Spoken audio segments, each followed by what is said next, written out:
What does not for hire mean on trucks? Not for hire.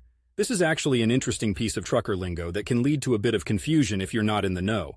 So, when you see not for hire emblazoned on the side of a truck, it's basically saying that the truck, along with its driver, is not available for commercial services.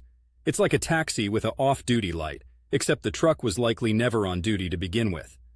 Why display this, you ask? Well, it has to do with regulations. Commercial trucks are governed by a slew of regulations that include commercial licenses, logs, maintenance standards, inspections, and insurance requirements.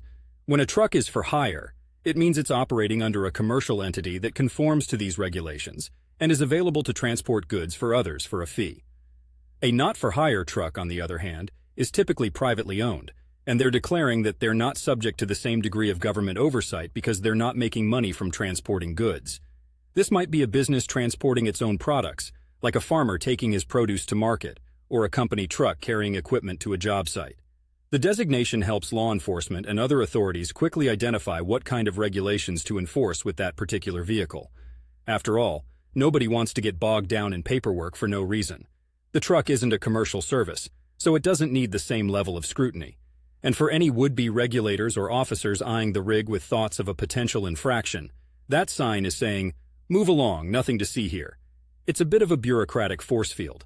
But let's be clear, not for hire doesn't grant immunity from all laws. These trucks still have to comply with safety regulations and general traffic laws. It just means they're not engaging in the business of hauling other people's stuff around for profit.